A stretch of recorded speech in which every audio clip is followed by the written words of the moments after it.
eh, saya seringkali mengatakan ketika menjadi pemandu di sini Baitul Quran, banyak sekali benda-benda yang diislamkan ketika Islam masuk ke Indonesia. Konteksnya dalam Islam Nusantara ya, banyak sekali. Misalnya apa? Ya peci ini kan diislamkan. Mana ada di Arab orang pakai peci? Tapi sekarang identik dengan Islam kan, meskipun dalam sekarang menjadi pakaian nasional gitu. Sarung juga begitu.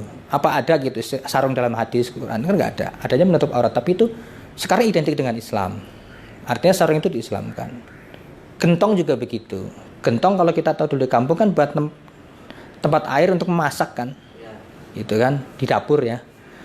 Air dari sumur diambil, pindahin ke gentong, kemudian dari gentong buat masak. Tetapi gentong itu diislamkan berubah nama menjadi padasan. Kan luar biasa. Hanya beda fungsi loh. Sama-sama berfungsi menampung air, tapi yang satu fungsi untuk menampung air untuk memasak, satu fungsi menampung air untuk mengambil wudhu.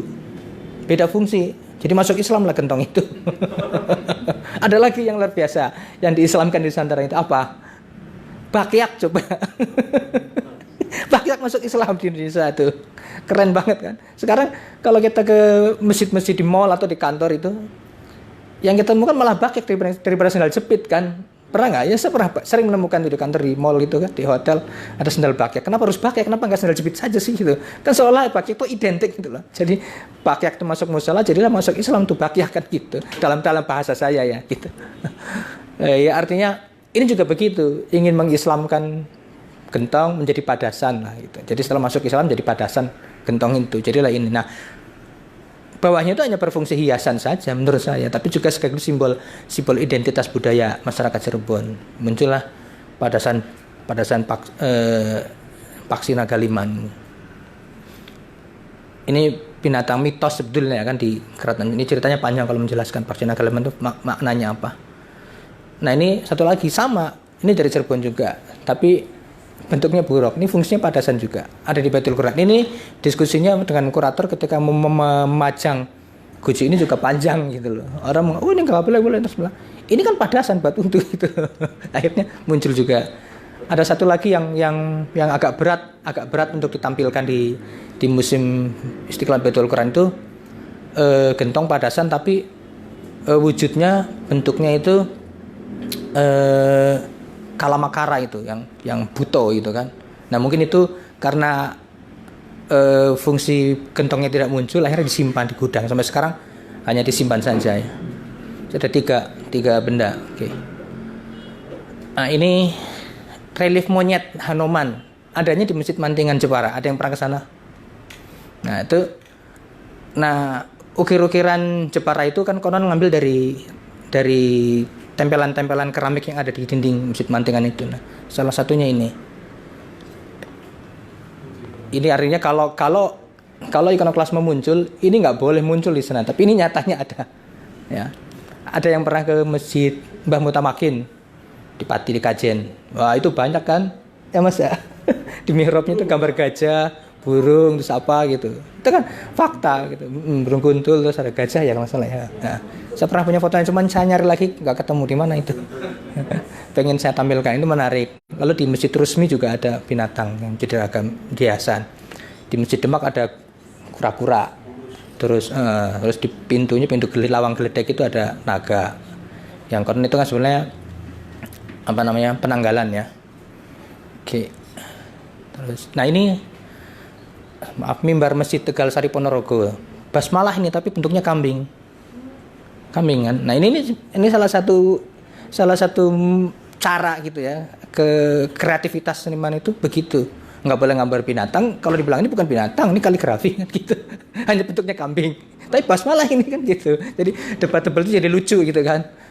Debatnya jadi lucu karena kreativitas seni itu begitu rupa ya. Nah ini unik ini. Sebetulnya ini singa ada di mimbar Masjid Al-Wus Mangkunegaran. Ada yang pernah ke sana? Sebelahnya Lembaga Pendidikan Muhammadiyah ya. Nah itu sebelahnya. Ini dipotong lehernya. Nah, ini ikonoklasme berarti kan. Bener nggak sih? Ikonoklasme ada gitu loh. Faknya ada. Digergaji, betul digergaji. Dipotong. Aslinya udah dipotong atau? Aslinya ada Pak. Belakangan. Karena saya menemukan yang seperti ini di Masjid Kasepuhan Cirebon, mimbarnya mirip bentuknya. utuh-utuhnya ada. Ini kan yang apa itu atas sampai bawah ini kan potongan itu. Kelihatan gergaji kan? Nah, gitu. Saya nanya sama pengurus masjidnya, Mas ini kenapa kok aslinya kan ada kepalanya, kenapa dipotong gitu? Ijma ulama nggak boleh katanya. Kata pengurus ijma ulama nggak boleh. Kalau sampingnya itu Muhammadiyah itu. Ya. Nggak tahu ulama siapa, nggak tahu. Ya ini artinya bahwa clear gitu ya, bahwa ikonoklasme itu ada di sekitar kita, tapi ya benda-bendanya juga muncul. Nah, salah satu mungkin yang merusaknya seperti ini. Itu ya, figur singa duduk itu kayak di Borobudur kan ada juga tuh ya. Sebelahnya MTA ya, oke. Ya ini menarik, makanya ini dari ekspedisi saya jalan-jalan ke museum-museum itu kadang-kadang diperhatikan saja mana yang seperti kadang-kadang kita lewat ya, tapi saya pas loh kok ini dipotong. Kenapa kepalanya hilang gitu ya. Di pintu, kalau nggak salah di pintu makam Sunan Ampel, Sunan Giri yang di Gresik atas ya, ada juga ini, ada kalau nggak salah ya. Oke, nah ini kita melihat dulu praktek ikonoklasme dalam Islam sebetulnya munculnya kapan gitu. Ya kalau zaman Nabi Ibrahim itu disebut zaman Islam ya bisa saja, karena Nabi Ibrahim itu kan ketika masuk ke kuil yang sesembahan oleh orang sekitarnya hanya satu yang tidak dihancurkan, lainnya dihancurkan. Ya bisa kita simpulkan itu praktek ikonoklasme zaman itu. Sebelum zaman Nabi ya yang paling keras ya ketika Fathul Mekah, menaklukkan kota Mekah, dibersihkan itu di dalam Ka'bah banyak patung itu dihancurkan. Itu yang paling muncul di benak kita ya. Barangkali itulah yang kemudian dipahami bahwa Islam nggak boleh ada patung, dan gerakan ikonoklasme muncul dari situ sampai sekarang ya. Sampai tadi disebut di Arab Saudi juga sampai nggak boleh sampai sekarang kan. Bahkan yang kita dengar semua hal yang mengarah ke sana itu termasuk makam Nabi mau diratakan juga pernah gitu kan. Tapi anehnya ketika muncul gambar raja di uang kertasnya itu boleh. Jadi ya anggaplah aja ini lucu-lucuan aja kan gitu, nggak usah terlalu serius. Ya, nah ini ikonoklasme bukan. Ini ya bagian dari mengakali, mensiasati ikonoklasme itu ada basmalah dalam bentuk burung onta, kemudian ada kalimat apa nih? Saya belum ketemu bacaannya apa ini. Ya, dalam bentuk singa ya. Ini ikonoklasme, tapi ya disiasatinya seperti ini salah satunya. Yang tadi disebutkan kan sini-sini Qur'ani itu muncul di sini. Nah, ini kan ini di naskah Tarekat Saterah di Cirebon yang masuk disertasi saya ada 2. Yang sebelah kiri itu ada yang bisa baca, ikilah daerahing Allah lan Muhammad datining tunggal ora pecat. Ya. Ini daerah atau gambar Allah dan Muhammad yang tidak boleh dipisahkan. Jadi yang pelungker-pelungker badannya itu Allah ya, yang kepala ha mim lam, nah lalu badannya itu Muhammad mim ha mim dal dilengkungkan. Ya. Yang sebelah kanan gambar Nabi Muhammad. Ya. Ikilah daerahing Tarik Muhammad. Di Tarekat Muhammadiyah, Tarekat Saterah Muhammadiyah kalau di Cirebon ya. Ini juga menurut saya bagian dari itu gitu. Saya tidak menggambar orang. Ini tulisan Muhammad dalam kaligrafi hanya berbentuk abstrak juga, karena tidak bisa dikatakan itu gambar orang. Nggak ada matanya, nggak ada hidungnya, nggak ada rambutnya, nggak ada tangan, nggak ada kaki misalnya. Itu kan bukan tangan, bukan kaki. Tapi ini keren sekali, gitu.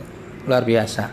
Di Cirebon yang sebelah kiri itu menjadi salah satu simbol di setelah macan Ali itu di ujungnya ada logo yang sebelah kiri ini Allah dan Muhammadnya. Nah, jadi simbol. Oke. Ini salah satu contoh lah. Ya, di lapangan kita temukan seperti ini, ada orang mengakalinya dengan seperti ini. Tapi ini juga kalau menurut saya nggak bisa dikatakan ini gambar ikonoklasme gitu. Meskipun kalau seniman bisa menduganya seperti itu ya. Gitu. Nah sekarang di Indonesia, praktek orang Islam zaman modern. Yang paling berat itu ya tragedi ini, penghancuran patung Buddha kuno di Bamiyan, Afghanistan tahun 2001 oleh Taliban. Nah inilah yang konon kemudian memicu pasukan internasional masuk ke sana, diantaranya bisa jadi ya, karena udah merusak situs ini kan di situs ini dilindungi oleh UNESCO kan, umur udah sangat tua gitu. Nah, dan ini konon mungkin yang menyebabkan kemudian pasukan internasional PBB masuk dan ingin menjatuhkan Taliban itu. Nah ini gambarnya. Tadinya patungnya sebelah kiri yang utuh. Wah itu ketika proses pengeboman tuh pakai ratusan granat loh. Itu ada tiga patung besar itu sebelah kiri, kanan dan tengah, dan semua dihancurkan pakai granat. Sekarang rata dan tapi konon sekarang sudah mulai direkonstruksi ulang. Jadi serpihan-serpihan yang hancur itu ditata ulang luar biasa oleh UNESCO, UNICEF ya. UNICEF Cultural and apa itu? Oke. UNESCO ya. Oke. Nah sekarang di Indonesia gimana? Anda nggak praktek ikonoklasme zaman dulu? Saya membayangkan kalau ikonoklasme Indonesia zamannya seperti Taliban, kita mungkin sekarang nggak bisa ngeliat Candi Borobudur, Candi Prambanan, tuh, Candi Mendut, apalagi habis mungkin candi-candi itu. Jadi saya hanya ingin mengatakan bahwa meskipun ikonoklasme ada, tapi prakteknya tidak seradikal dan se ekstrim yang kita bayangkan seperti zaman Nabi. Umat Islam kata Indonesia luar biasa. Bayangkan kalau itu seperti Taliban, Islam yang datang Indonesia, habis kita masih nggak tahu punya Candi Borobudur, nggak punya kebanggaan masa lalu gitu. Walaupun nggak seharus identitas budaya itu tidak harus sama dengan Timur Tengah maksud saya, tapi itu nantinya yang akan terjadi seandainya gitu ya. Saya nggak bisa bayangkan itu kalau itu terjadi. Artinya bahwa Islam yang datang ke Indonesia memang diterima oleh ulama yang menyebarkannya dengan cara yang arif dan bijaksana, tidak gebiah uyah gitu ya, tidak main hantam kromo apa yang tidak sesuai. Kalaupun misalnya dulu Candi Prambanan Borobudur itu rusak bukan oleh tangan manusia, tapi karena alam gitu. Ketika Candi Borobudur itu oleh Van Erp itu kan, Van Erp tahun abad ke-19 awal kemudian direstorasi. Orang tidak merusak karena keyakinannya. Batunya diambilin bukan karena ingin merusak itu berbeda keyakinan, tapi karena memang kebutuhan mereka ingin bangun rumah jadi fondasi, tapi kan rumah mereka kayu jadi bukan fondasi kayu batu dulu baru kayu, itu banyak juga dipakai tapi bukan karena merusak, bukan karena keyakinan. Jadi dibiarkan karena sudah tidak ada penganutnya, tidak ada yang mempergunakannya, jadi dibiarkan saja tapi tidak dihancurkan oleh tangan manusia ya. Justru tahun 1985 ini yang mengebom Candi Borobudur tanggal 21 Januari. Saya ingat tuh, saya masih ketika itu di Muntilan jam 9 malam tanggal itu. Saya kira itu letusannya dari Gunung Merapi karena di pesantren saya di Pabelen itu jarak dengan Merapi agak relatif kedengaran dan terlihat kalau malam itu ada luncuran awan panas. Nah bunyinya 3 kali ledakan itu, saya kira itu letusan Merapi. Tapi pas paginya dengar isu karena masih informasi belum seperti sekarang kan, baru besok pagi dengar di radio Borobudur dibom katanya. Tapi yang melakukan ini konon terkait politik dan karena kan balas dendam dengan kasus Tanjung Priok ya. Dan waktu itu kan ada pembajakan pesawat Waila yang di Bangkok itu ya. Ini udah terkait itu. Ya. Katanya dendam aja komando jihad ya. Ini di Indonesia. Nah sampai saat ini saya kira mudah-mudahan tidak ya. Nah kita ini yang di Islam Nusantara menjaga ini. Silakan saja ada ikonoklasme dalam Islam, tapi ya hanya dalam sekitar kita saja. Jangan mengganggu yang menjadi keyakinan orang lain gitu. Itu intinya yang ingin saya sampaikan. Nah gejala awal muncul lah kalau sudah mulai mengharamkan ini, mengharamkan musik, mengharamkan tahlilan, mengharamkan sholawatan. Artinya yang sesama Islam saja bisa diganggu, apalagi yang beda agama. Itu yang kita khawatirkan kan itu ya. Itu. Nanti gimana Indonesia itu jadinya kalau sudah seperti itu. Oke. Ini backnya mana tadi?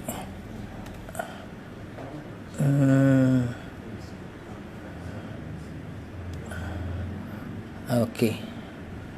Ini saya kira. Nah, kita menyoal ikonoklasme dalam Islam. Nah tadi saya sebut ya bahwa ikonoklasme munculnya dari zaman Nabi Ibrahim mencari Tuhan di surat Al-Anbiya. Kemudian Islam itu kan dikenal sebagai agama yang monoteistik, ya, Islam yang hanya menganut satu Tuhan. Makanya melarang dengan tegas penyembahan atau sakralisasi pada benda-benda tertentu. Intinya itu mensakralkan.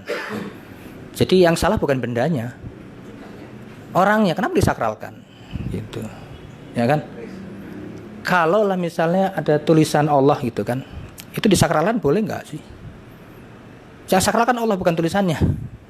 Kalau misalnya ada bendera tauhid la ilallah gitu misalnya kan, tulisannya sakral nggak tulisannya? Kalimat tahlilnya sakral, tapi benderanya jangan sampai disakralkan, kan gitu. Sebagai hiasan boleh. Yang diharamkan mensakralkannya. Itu karena kan kita berbicara pada dalil al aslu fil ibadah madmumah illam madalat dalil ala khilafihi. Ya kan? Semua diharamkan. Ka'bah sebagai benda bukan disembah kan? Ka'bah itu kan simbol saja, tapi itu coba bentuknya ya dari dulu seperti itu aja. Kalau dibuka, coba dibuka kiswahnya. Apa dari sisi estetikanya muncul? Nggak ada itu. Bukan benda seni memang. Sengaja dibuat memang seperti itu karena Islam bukan agama simbolik, agama substantif gitu. Jadi intinya ini. Jadi kalau memang kita mau kenceng-kencengan gitu, mau ekstrim-ekstriman mengharamkan melakukan ikonoklasme, ya harusnya bendera itu nggak boleh juga disakralkan. Gitu. Jadi kalau misalnya dibakar boleh saja kalau suatu saat sudah disakralkan itu benda kok. Jadi bukan benda yang penting kan. Kalau udah kita terjebak pada benda, nah itu berarti sudah terjebak pada apa namanya?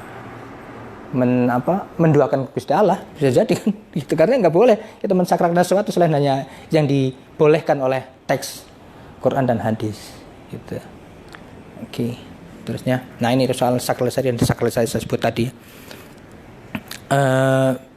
Ini seringkali muncul karena kita memahami ada tipe ya, memahami teks Quran dan hadis secara skripturalis atau tekstual.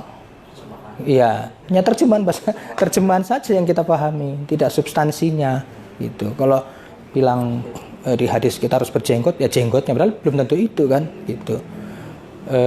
Kalau celana harus panjang bukan fisik celananya, kenapa harus dipanjangkan jenggot, kenapa harus dipanjangkan celananya?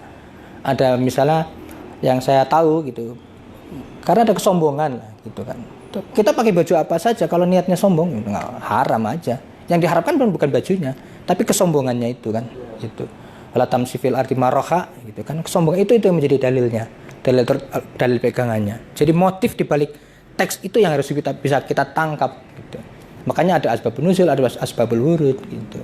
Baru kemudian konteksnya. Karena kalau itu, nah lalu yang kedua, seringkali kita gagal paham membedakan antara yang sakral dan yang profan. Mana itu yang sakral, mana yang profan gitu. Mana ibadah mahdoh, mana yang ghairu mahdoh. Iya. Ada misalnya kendurian, ada misalnya upacara larung saji gitu.